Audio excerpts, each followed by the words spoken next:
All right, so I'd like to call to order the Lower Stafford Township Board of Supervisors meeting of Wednesday, April 16, 2025. Ask everyone to join me in the pledge of allegiance. I pledge allegiance to the flag of the United States of America and to the republic for which it stands, one nation, under God, indivisible, with liberty and justice for all. Thank you. That brings us to our comments. Public comment period. Is anyone wishing to be recognized? Mr. Bowman. Morning, Barry Bowmiller, 923 Clubhouse Drive. I see on the agenda you're going to be talking about the village commercial district. I can make comments now and wait till then because I see it says for discussion only. So up to you what you'd like me to do. Go ahead. Now, yeah, I think it's great that the township's looking, you supervisors, the manager are looking at this district. Really hasn't done the best for the township. As a matter of fact, if you take a survey right now in the township, you'll find out that this is probably the least popular thing going on in the township is high density building, and especially in the village commercial. So I think it's important, and I think it's good that you look at revisions, restrictions, and requirements on the village commercial district. You know, this district wasn't created back in the day so developers could come in and buy a lot of property and put up a lot of apartments. It was to make a village feel with the existing buildings. And I think maybe looking at revisions is a good idea with regard to especially how many units can be put in. There need to be some restrictions on that. I think also requirements. Are there certain requirements that can be put in before apartments and other things can be allowed? I know it's apartments, condos, other high density. But are there any requirements requiring any commercial or shops or anything like that?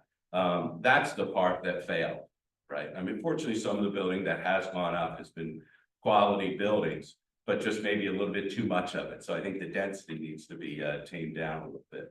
So I'm glad the township's looking at that. I hope that you would look to lower the density, maybe have a little bit more green space. You know, we all moved here for a great place to live, work, and play. And with the infrastructure issues that we have with our roads and our traffic, I think the high density is overtaxing our roads. It's overtaxing things like sewer, fire, EMS, police, and all those types of things. So I think we need to kind of take a look at it and pull back a little bit. And if you're looking for community volunteers, maybe sit on a subcommittee and maybe work on this and look at the history of the village commercial district, how it came into play and how it's changed and how it was amended. I'd be happy to serve on that committee. So thank you, and thanks for taking a look at this. And I truly hope you're looking to tighten it up in a way that is, you know, gonna look out for those of us that have been here for maybe 20, 30, 40 years, because our quality of life has certainly changed with the traffic and all the congestion that's going on. So thank you for that. Thanks. Thank you.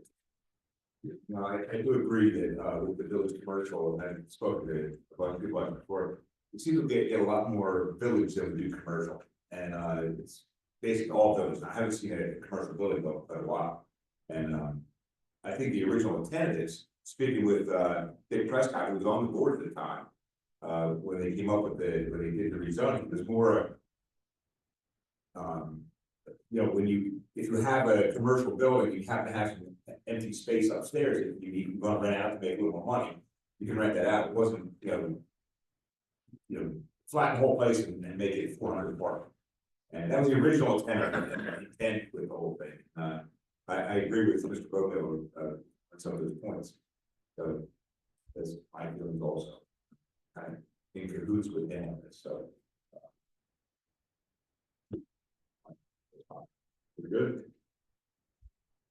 Any other comment? Very good. Appreciate your feedback. Next, we'll take a motion to approve the work session minutes of March 19, 2025 and or April 1, 2025. One correction, suggestion, April 1st, I believe, where I abstained. It's because there's no rationale why I abstained, but just if we can note that I wanted to see the recent study, why I abstained. Otherwise, it's just sentence. Either way, it was next. Okay, that's on the second page. Second page. Or the fourth paragraph. I'll make a motion to approve the two sets of minutes with the amendment as the. Second. Moved and second, all in favor say aye. Aye. Opposed say nay. Motion carries. Public Works Director, Mr. Jones. Good morning, thank you. Update on some of the projects in township. Burgess Mill Road Bridge, work continues on that. I'm trying to get a more clear schedule from the contractor and from the county on that work as it moves forward, just so we have a better understanding of what they're planning. Roberts Road Bridge, I did reach out to the county, waiting for a response from them on that project. We'll also continue working on the two sidewalk projects in the township. The community center concept plan, the team met with Barry Izett Associates last week to start the preliminary site plan based on the changes that the concept changes that were made and discussed. We have a meeting planned for next week, April 30th, to get their first crack at the site plan. So hopefully we'll have an update at the May first meeting in May, the work session. Some grant projects, traffic adaptive, that's a TST grant. The 30-day test went into effect on March 26th.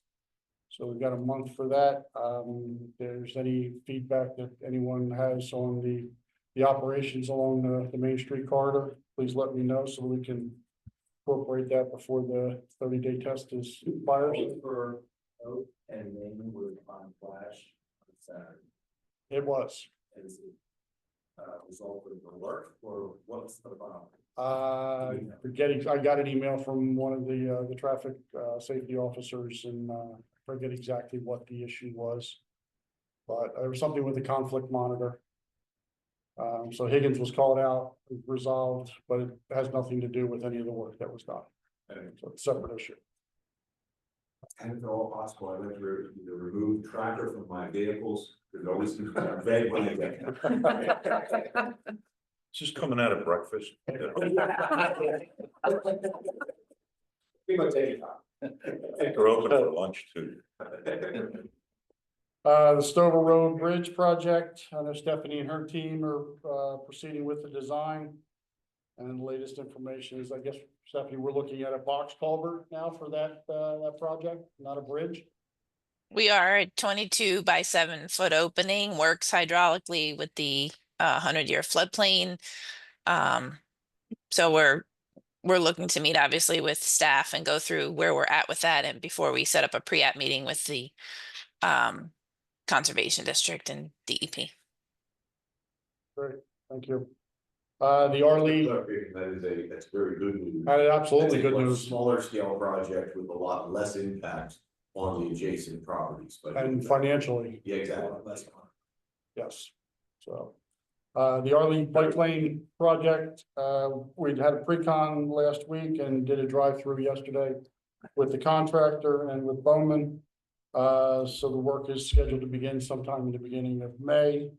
So that affects Sturgis Road, which continues to Bob B and Moccasin. It's basically from Indian Creek Road out to Main Street. Maple Avenue from Main to Yoder, Culp Road from Main to Yoder, Yoder Road from Culp to East Woods, Lucan Road from Harleysville Pike to the township line, and Moyer Road from Oak Drive to Landis Road.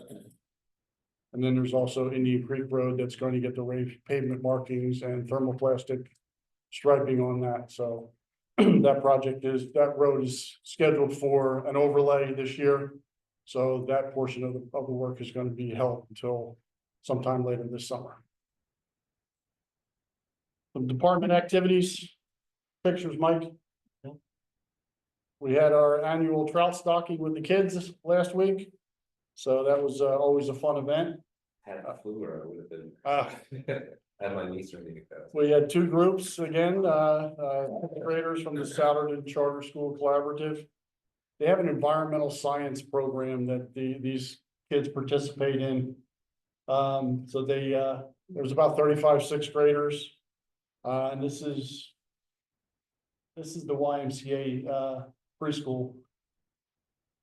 So that's it's Justin dumping, we transfer the fish from the truck tank into these tanks that we borrow from Tractor Supply. We set up bubblers in the bottom of them just to keep the water, oxygenated.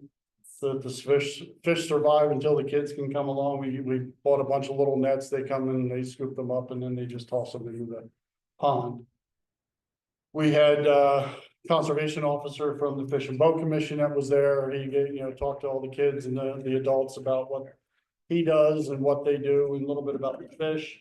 The gentleman from Limestone Springs Preserve, the hatchery, also talked to the kids about what they do and how they raise the fish, and answered any questions. So it was a fun event. We also gave out goodie bags to all the kids. We had Tractor Supply, Wawa donated pretzels. We had North Penn Water Authority donated coloring books. So we had a lot of different things for the kids and the parents and the adults as well. So Good times had by all. yes, absolutely. So we completed our Camp Wawa Dam project. Just a couple pictures of that, Mike. So that's the before. We had that concrete mass was being undermined by the creek. So what we ended up doing was pouring precast concrete blocks that we ended up lowering into the creek, so there wasn't any direct pour into the creek. Built the steps up and then poured concrete steps up to it, and then just placed some rock on either side of it. Actually created a couple of benches out of some of the flat rocks that we had from the Bergie Mill Bridge project. So we kind of really created a nice amenity to the park. So, That's great. thank you. We continued on our trail maintenance and crack sealing program. I think we've just about done. I think it's made a drastic difference. We had our HOA meeting, all the neighbors thought it was great. Did a good job. Fantastic. Wow. Thank you. Yeah, we're actually getting some positive feedback from residents, so that's a good thing. So I'm working on developing a list of the roadways for our road program. Franconia just put out their bid, or just received the bids for the Nova Chip and the Cape Seal. So just have to pull all those numbers together. So I'll have something for you the next work session on the road program. We refreshed all the playground mulch at all the parks. We were notified, last picture, Mike, that the township was awarded a better Build a Better Mousetrap award for this year. 2 years running, right? No, we didn't get one last year. I think that was, yes, yeah, that was different. So this is the PennDOT program. LTAP is a local technical assistance program, so they provide technical assistance to municipalities throughout the state. So each year they do a Build a Better Mousetrap competition. So it's basically to encourage the guys in the field and on the ground to help with some, or to showcase some innovations that they've made that are inexpensive to implement, and just to share some ideas with everyone. So I put in for our the QR codes that we put on the signs and on the letters that we send out to everybody for the Cape Seal process. And they have different categories, so that qualified in the technology category. So we were awarded that, and then this will then go on to the national competition, where we'll compete with all the other states in the country. So That's Great. last item I have is the 2025 bituminous pavement base repair contract. Yesterday we opened bids via pen bid. We had 2 bidders, same 2 generally that we get every year. It's Associated Paving Contractors and Saxton Son. Apcon was the apparent low bidder. Unit price of $29.70 per square yard. They've done had our contract in past years and have had no issues with them. So based on that, and the prices for this year were a little bit fairly significantly higher than last year, but I think last year was kind of an anomaly if you look back in 2023 and 2022, our prices are for this year right in line with those numbers, so. So based on that's my recommendation that the board award the 2025 bituminous pavement base repair contract to Associated Paving Contractors in the total contract amount of $96,525. We will need a motion. Mr. Chairman, I make a motion to approve the contract to Associated Paving Contractors, Inc. in the total amount of $96,525 for the bituminous pavement base repair contract for 2025. I'll second. Move in second, all in favor, say aye. Aye. Opposed, say nay. Carried. Thank you. That's all that I have. Be happy to answer any questions. Any questions for Mr. Just a quick observation, at 113 Slaughter Road, and Albert is right there, just past barn. Yes, Have we looked at that at all? I mean, it looks to me like it's, starting kind of eroding on the that's sides on there. the project list for this year to, we had a bunch of old box culverts that were, kind of, given to us from like PennDOT or Franconia project. So we're hoping to reuse those there and extend that Great, to make that whole area wider and to improve the location. So thank you very much. it's on the radar. Great work. Thank you. Moving right along, Chief Edley. Yes, sir. Brief update on our accreditation status. We were first accredited at the state level in 2004. And then every 3 years you go through a period of reaccreditation. Bill O'Connell was our first manager for that process. It was either hand transitioned or foisted upon Corey, depending on your perspective. And Corey's been doing that ever since and is now training Kate Byrne to handle that process. Last Friday, we were up for our 3-year reaccreditation and passed with flying colors. And Corey and Kate do the lion's share of that work. And Joe has participated in the exit interview, and sounds like that went pretty well. Very positive. Very impressive. Very good. Country fairs days are upon us, and Friday we had our initial pre-planned meeting with all stakeholders. I understand we have a new vendor, ride vendor this year, so we want to make sure that ride placement is conducive to human traffic.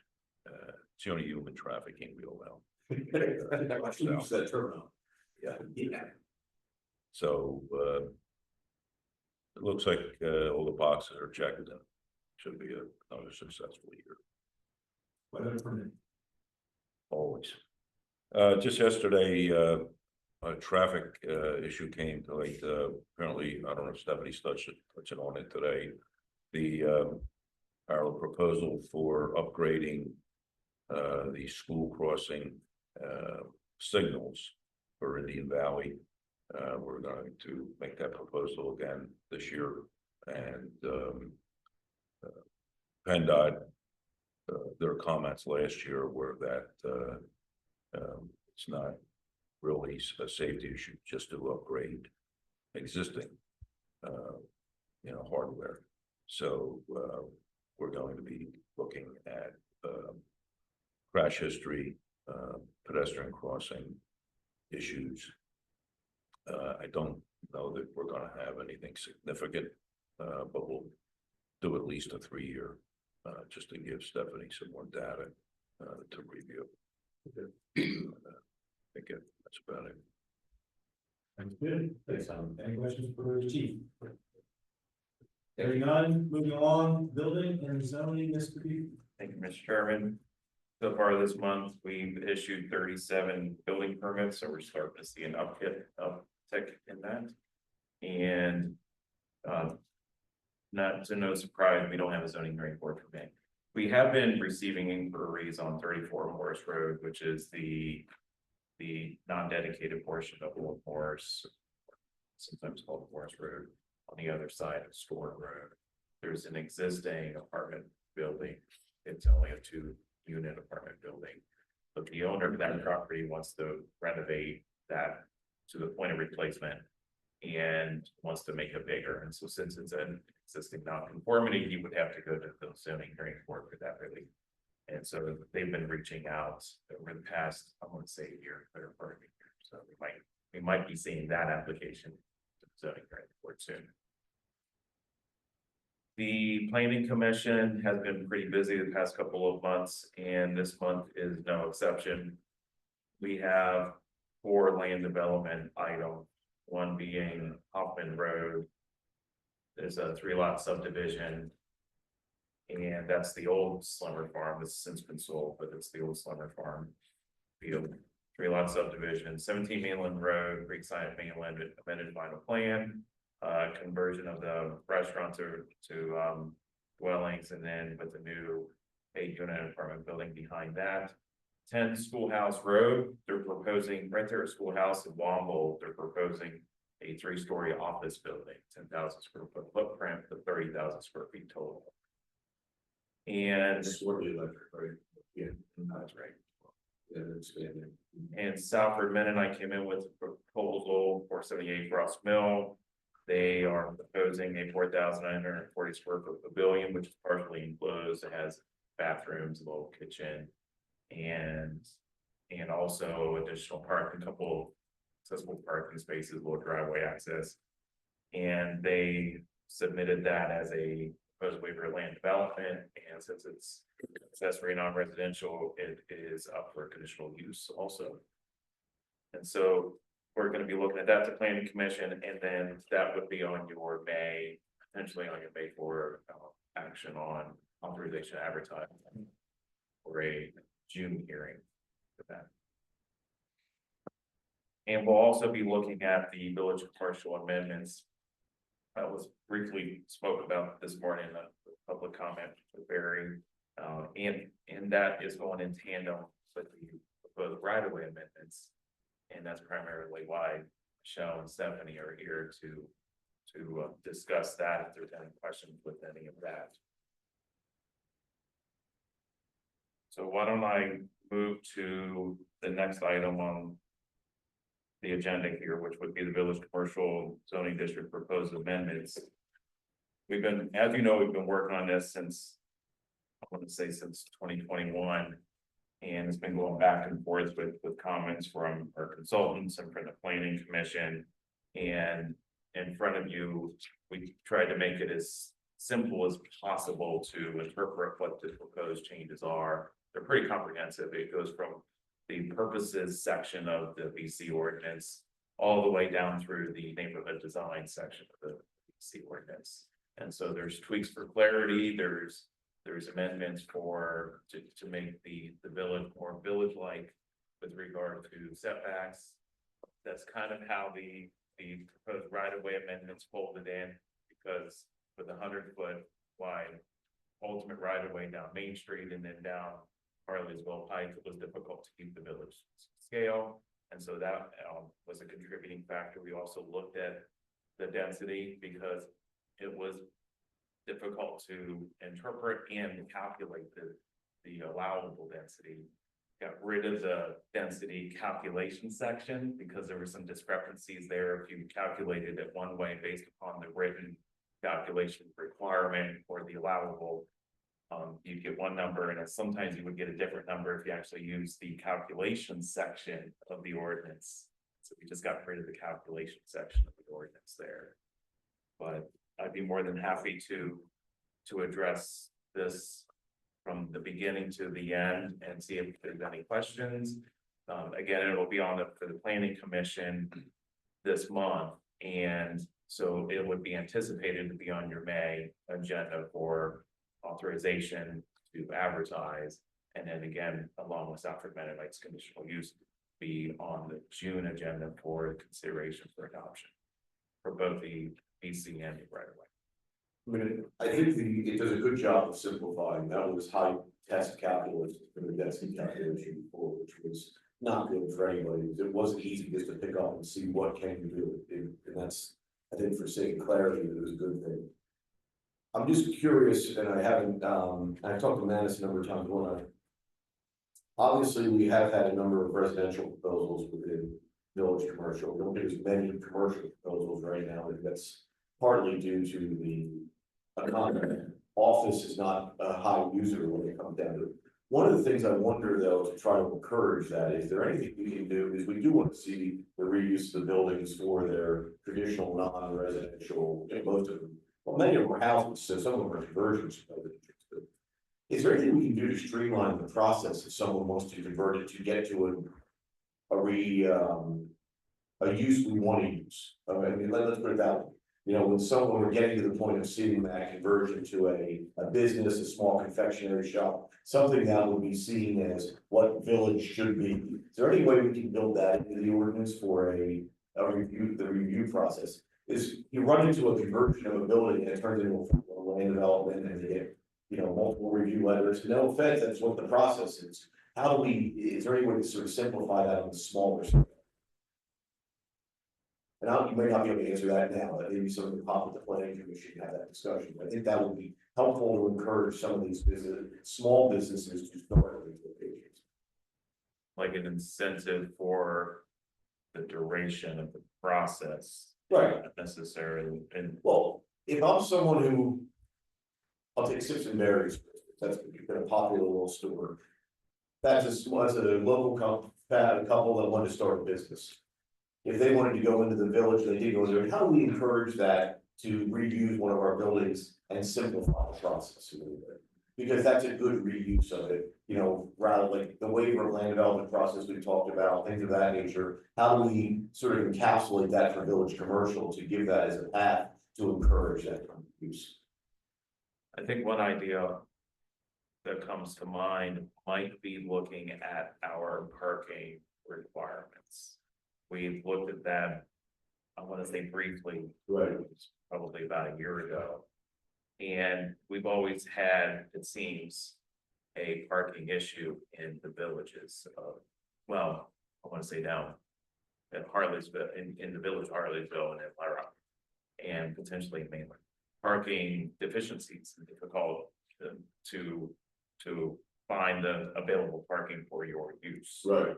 And with our parking ordinance, that is primarily what kicks it potentially over into a land development scenario, just like the Sips and Berries site. Because of their proposed uses, restaurant in particular, we don't have different categories for restaurant. It's one's parking space for 80 square feet. You need a lot of parking. Whether you full So sit they down need or it's a quick delivery, right? Right, so then they needed a big parking lot, big stormwater management, and had to go down through the land development process. And if I think that we might be able to take a look at the parking and maybe alleviate or relax some of the parking requirements to bring it down, the required parking number down. So it would be less likely that it would jump over into the land development category. Right, which would then encourage the reuse of those smaller structures that would, rather than maybe the conversion of some of the residential, because the parking requirements are significantly lower for, you know, 2 spaces per apartment. So, okay. I don't know, comments on that, I think, I agree with Mr. Kennedy, I agree with the comments earlier, thank you very much, so Mr. Gilmore. I think it's important, while we do this, again, I've talked before where I don't really want to like seeing bits and pieces, we want to do the whole thing, you know, that's a whole other thing. We are working on this, and I think it's important, for example, some of the things that, as Mr. Kennedy said, it's very important to keep the village commercial style. And what I mean by that is I see some of these prohibited uses, things that we are deleting, like fast food restaurants, banks or financial institutions. I think we should be careful with that as well too, because, you know, drive-throughs attract traffic and stuff like that, which is not really always great for village commercial. But when it comes to preserving building, you can't do as much with drive-throughs. They often require architectural styles, paved areas that don't really work with the desired character of the village feel, especially with pedestrian access. You want to focus on a coordinated pedestrian system, but it could be undermined by having, you know, the common drive-through facilities, stuff like that. I think this is, you're just making, but I just we are want to point out excluding things. things, fast food is not allowed within the commercial, that is. Well, it's not the fast food is prohibited, it's the. It's a the drive-through. It's a drive-through. drive-through. Exactly. Right, and I see right here, it says deleting, I'm just curious what to see, where it says deleted banks, the financial institution was driving the facility. It was deleted. Track changes kind of confuses a little bit in that respect. It wasn't deleted, it was just deleted from where it was and then placed in different wording. I noticed that I saw it over in the A as well. too. Which part, specifically? With A. So it has use regulations. Right. And just what I'm saying is, you know, I think it's important to keep all this in mind. I look forward to hearing the planning commission. I have much as leading. All the dialogue that convinces. I do think that we keep in mind our village character and not just what a lot of the developers are coming in. Oh, we're getting a lot of requests for this, so let's make that easy. Keep that going through. But I do appreciate the work that's going in on this. For this does keep, especially with our other structures, we've had a lot of instances of what is the main building here, and that's important for the village commercial because once you establish what the primary structure is, parking should be behind it, you know, to keep that village feel. So I think it's important to keep working with the community and going at it, but I am curious to see what it's.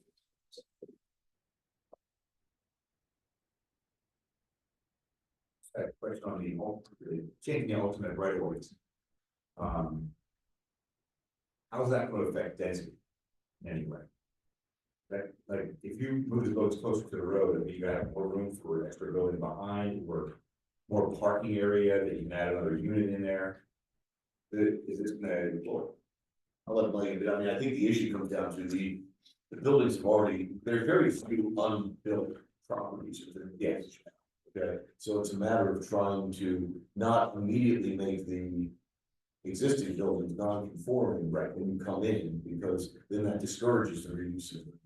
So I think the idea of the ultimate right with the village is to keep it at scale, so the buildings can be built. Well, density is going to control density, or that, remember, they changed the numbers, so it's not, you can't go any higher than the number that's in the ordinance. It's right. oh, and that's gross. That's good, yeah. Yeah, okay, that's what I wanted to do. Yeah, It was always gross, so the right away didn't. that's what I wanted to clarify. Yeah, we made some points of clarification with the density. Before it was a factor of a certain square footage on an 8 acre. And what is most commonly used in zoning nowadays is dwelling units per acre. So we did the calculation and it's closest related with compared to 6 dwelling units per acre. Also, the neighborhood design component uses the same 6 dwelling units per acre, so it's synonymous with that. And then the same thing with the non-residential square footage. We made it more in line with the commonly used terminology zoning for that as well, based on our existing. And it tweaked a little bit, but it's generally the same. Which just also a discussion of high density. 6 dwelling units an acre is, I mean, when you look at across the county, I obviously spent a lot of time doing this outside of this building.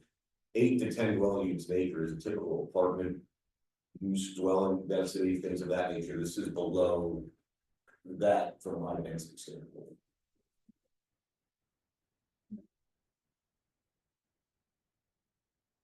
So we just mentioned the density bonus section. We actually added a couple of density bonuses available with one of the primary aspects of that is the adaptive reuse of the existing building. So kind of pivoting on what Barry mentioned earlier today, it would incentivize reusing buildings that were constructed before 1940. And even if the building can't be saved, it needs to be raised. There's a component there that if it's reconstructed in accordance with the standards, you can still take advantage of the same bonus.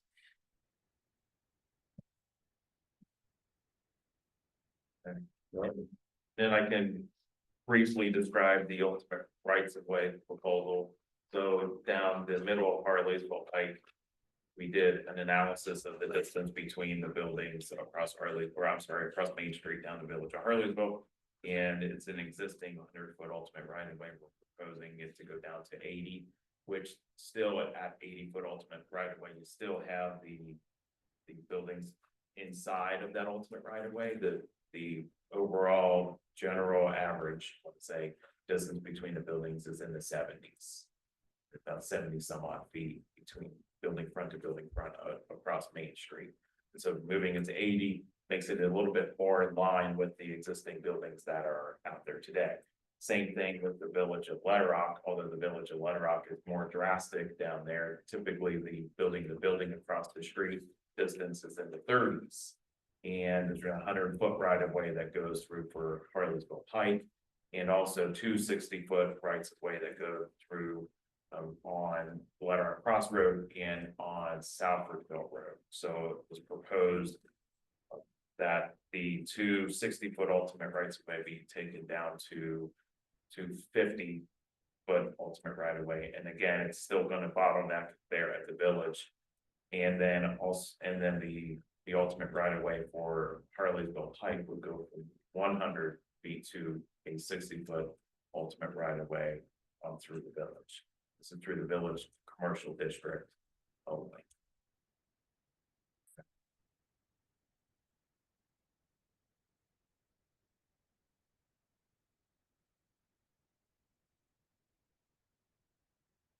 One thing I did like about was to the suggestion of, subcommittee or at least public involvement. I think it's a great opportunity. And, we can have an opportunity to hear from public research as well. I think anytime we do update anything,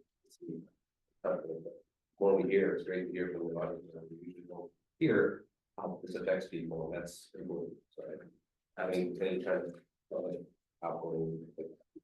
Absolutely. Again, it's on the planning commission agenda for this month. And it would potentially, if the board considers moving it forward, then it would be advertised in the newspaper in the month of May or the June hearing. Thank you. Anything else for Mr.? Very good. Moving on. Patrick Landon. Thank you, Mr. Chairman. Holly has been spearheading the updating of the open space plan, as we discussed earlier, and so I just refer to her to get her an update on where we stand in her discussions with the county. The last time the open space plan on the township was revised was 2006, in a few years. So we have reached out to the county. Specifically, I spoke with Eric Gerald last week. One of the things that I told him was that we are hoping to revise the open space plan to identify any areas within the township that have happened within the last 19 years since this has been updated, to possibly make connections as people have preserved their land, if they put it in ag security over the last 19 years, if there's any other opportunities out there to try and get land to make it in permanent open space. So that said, after talking to Eric said that back in 2006, I'm sure you're all pretty familiar with this, we had, or the county had grant funds that was being provided to municipalities to obtain open space. And at that time, the townships and municipalities that were seeking additional open space and seeking any of these grant funds were required to have committees with specific numbers of people, with specific, someone from a supervisor, a resident, planning commission members. That is no longer the requirement. The county no longer has this grant fund program going on. So it's up to the township, basically, how many people we want on this committee to try to identify other areas. And Eric told me that once Claire is wrapped up with the village commercial updates that we were just discussing, it is something that she is going to be working on with the township, along with whoever we may create on this committee, and go from there. The process has been streamlined, but so may not take as long to update. Definitely. Yeah, Eric said that there's no need for a brand new everything. more of a revision of the existing. Update where we are in the last Correct. 15 years Correct. and what might be some identified problems and what's missing. Yes. Okay, that's very great. So will this be something we'll think about the next week or two and at the work session, maybe have an idea of how we want to form that committee and get this done? Yes. Okay. The next item is the Junior Township Supervisor Program. Shelley reached out recently and provided some information to you all about a program that South Middletown Township has put in place, and if you want to discuss that. Thank you very much. Gentlemen, as I said, I gave everybody a copy of an email I received from a Saturday area high school junior. She is involved in the Youth Senate, which is a youth organization that brings together a few members from schools around the country to grow leadership skills and also implement drug prevention tactics. If you want to get more involved in our community, found out that we did not have a junior council position, as you might know, Telford and Saturday do. So since we are a board of supervisors model, not a council, we don't have council members, but I did look up over the weekend, different things, and as you can see in front of you, I found a bunch of different examples of how youth is involved. We do have a lot of youth involvement, which, Mr. Cameron does with youth. That's a lot of things that some townships do, is just really just some youth and scouts and other outreach programs. But I did look up various townships around our county. They're similar to ours as well. And I did have a summary here that youth involvement in second-class townships in Pennsylvania can manifest through roles such as junior supervisor, advisory positions, volunteer work, internships, leadership training, and community service projects. These initiatives not only empower youth, but also foster a sense of community and responsibility among young residents. Engaging youth in local governance prepares them for future leadership roles and encourage active citizenship. So I did find, as Joe said, South Middleton Township has a junior township supervisor program that has the whole guidelines laid out. I looked it over, I felt that this was one that I could kind of get on board with. And I just wanted to put it out there to have you all take a look at it, something maybe to consider, and whether it's something we want to implement in the future or not. I know we do have some interest right now with youth. The Teen Senate, as we do know, is hoping to meet with us, discuss some other things that they have as well. But I just want to lay it out there and let everybody take a look at it. Someone who grew up here in Lower Southford, I understand the importance of having a voice representative youth in our townships. I think it's a great idea. Thank you, Kevin. And this, anybody in the public too, one of the reasons I like the South Middleton Township one is it does lay some parameters of a guideline of, the junior township supervisor should be a citizen, not a resident of South Middleton Township. We can get the idea here, along with maintaining residency during terms of service, shall be a student, his or her junior or senior year of high school, etc. Gives you all sorts of information, written application, how to submit. I think that this is a good example. If it's something that we would want to do, I'd like to see it along this guideline. If I just want to throw it out there and open it up for discussion. Cool. We do know we have at least one youth interest, and that's indicated in our letter. To have.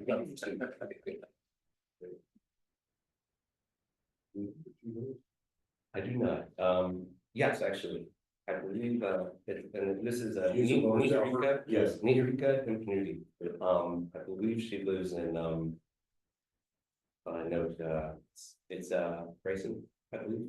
Oh, back to it again.